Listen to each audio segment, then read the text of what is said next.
We are going to start talking about hydrogen atoms by taking a look backward. So let's review what we have for vibrations and rotations. What we really have here is a model for a diatomic molecule, which is potentially vibrating and rotating, and thus we got the rho vibronic spectra at the end of the unit.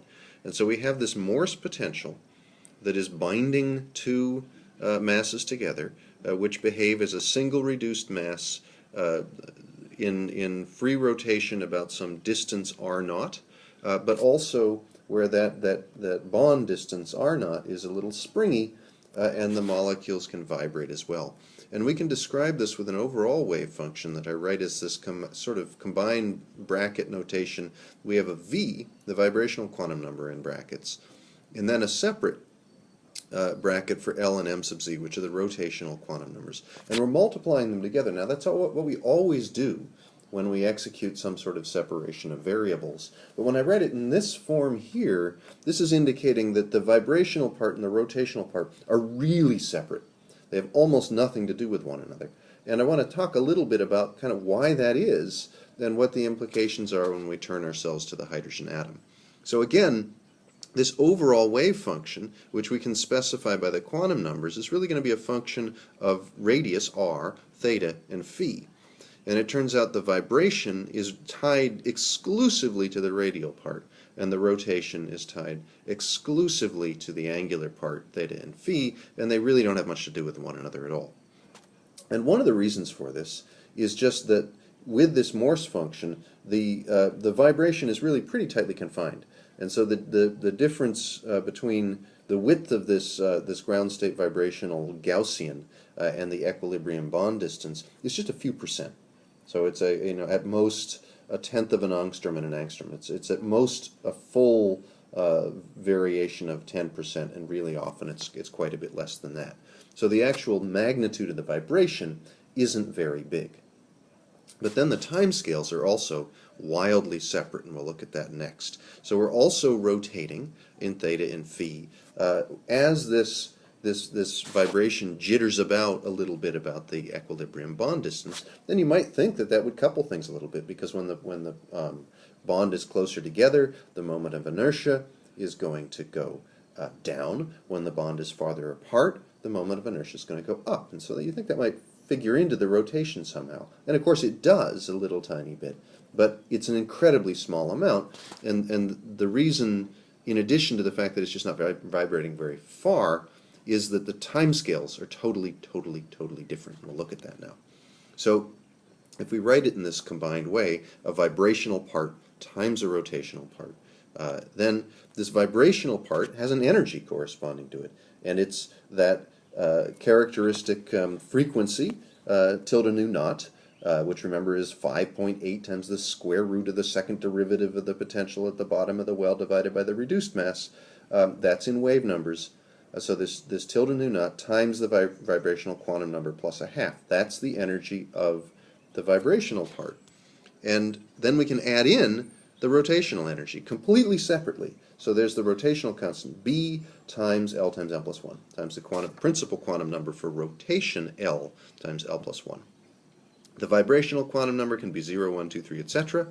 And independently, the rotational quantum numbers L are 0, 1, 2, 3, etc. They're totally unrelated to each other, but M sub z is tied to L. So M sub z can only go from negative L to L. So that's why we kind of couple the L and the M sub z together in that bracket there. Now the characteristic scales, again, nu is 5.807 times the square root of the second derivative, the curvature of the potential divided by the reduced mass. And specifically it's the curvature of the potential down at the bottom of the well there. Really, technically, it's the average of the curvature over that region where the function is, but it's pretty darn parabolic. And then we divide by the reduced mass. The characteristic energy there for a hydrogen atom is a characteristic bond vibrational frequency in wave numbers, about 3,000 wave numbers. 3,000 to 4,000 wave numbers is the range of CH stretching motions. You can get a few that are just a bit below 3,000, and you can get up to a little over 4,000 wave numbers for HF is the stiffest vibration of a hydrogen you're going to find. Water is 3,600 wave numbers, always in that 3,000 to 4,000 range. And now the rotational energy levels are given by 16.87 divided by the moment of inertia. Again, always an AMU angstrom squared unit, so the moment of inertia is an AMU angstrom squared. 16.87 divided by that leaves you with wave numbers for the B value. And the moment of inertia is the reduced mass times the radius squared. And that is typically for H, where the moment of inertia is going to be awfully close to 1, we're going to have a characteristic value somewhere around 15 wave numbers here. And now one really kind of interesting thing that is almost metaphysical, notice that the reduced mass shows up as a square root in the denominator, in the vibrational part, and it shows up linearly in the denominator, in the rotational part. And that is actually important, and we'll get to that in a second. But before we do that, the next important thing is that the time scale, remember energy is equal to h nu, and that's h divided by some time scale. So 1 over nu is a characteristic time scale. 1 over energy is a characteristic time scale. So things with high energy have characteristically short time scales. Okay? That's the key. High energy, short time scale. So we've got 3,000 wave numbers for the vibration. We've got only 15 wave numbers for the rotation. They're different by a factor of, let's see, multiply by 2, you get 30, and you multiply by another 100. So it's 200 is the separation here, right? So that means the time scales are a factor of 200 different as well. Is essentially the motion associated with the 0-point motion in the vibration is going to occur 200 times before this thing rotates once. And so it happens, it's such a separate time scale that it just washes out. You're not really changing the moment of inertia as the thing vibrates back and forth because no real rotation happens on that time scale. And so it's not coupled at all. And that's critically important. So that's actually a really quick summary of almost everything there is to know about vibrations and rotations, and a nice kind of final summary of Unit 2. Now let's switch to a different situation. We're going to have a proton, a nucleus of charge plus Z. We're going to call it Pauli, but Pauli is actually spelled Pauli for the famous quantum mechanics physicist. And then we're going to have an electron over here. Electron's always Clarissa, and the electron's going to have a negative charge. So the nucleus is positively charged, plus Z is going to be the charge, and we'll start with a single electron here. Clarissa. Always Clarissa. Well, Juan sometimes. And the key here is we still have what we call a central force potential. So the force between the two objects, in the case of the molecule between the two atoms and making up the bond, and in the case of the atom here, it's actually an electrostatic force between the two objects. And so there's always the force only goes in R. So it's always pure R. In this case, in the atom case, so we're going to have an R here extending away from 0, and now we're going to start the potential. Actually, the maximum value is 0, and it's going to go down to negative infinity at R equals 0. If I could get Clarissa and Pauli to be in exactly the same place always, they would be infinitely happy. But quantum mechanics isn't going to let that happen.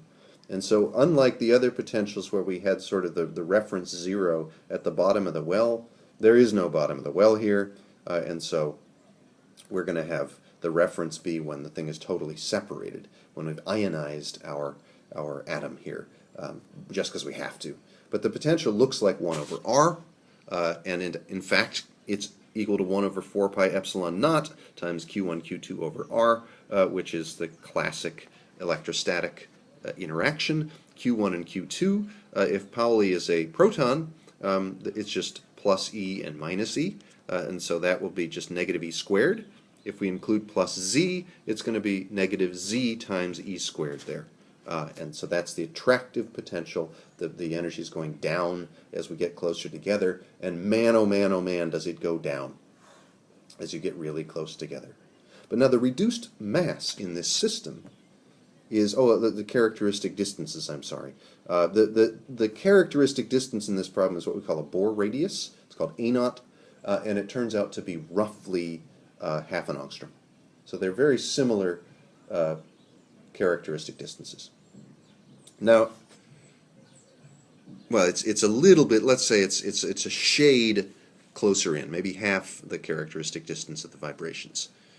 Now, as we go to from the molecule to the atom, the typical reduced mass over there on the vibrational molecule side was about an AMU in the rotations. The typical reduced mass here for the electron is about 5/1000ths of an AMU. It's a lot less. And this is where those reduced masses and the difference in the kind of rotational and vibrational scales comes into play. Because as I get smaller, as the reduced mass gets smaller, the characteristic energy for both vibration, radial motion, and rotation, angular motion, they're both going to go up.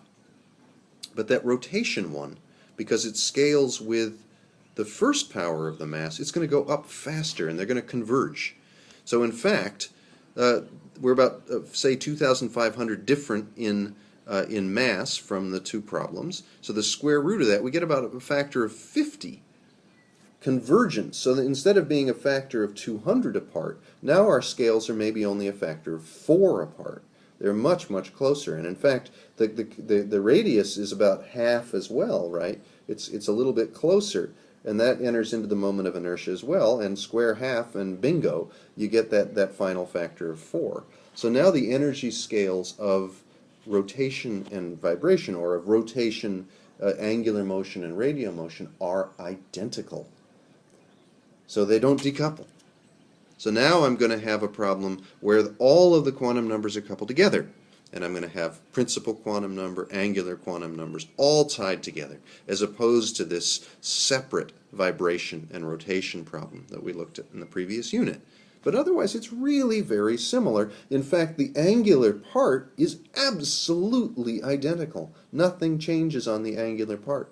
The only thing is that now the 3 quantum numbers are all tied together, and so they got to work out who's responsible for what.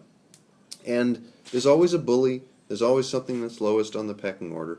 The principal quantum number is always going to grab energy, and in this case the principal quantum number we're going to call n.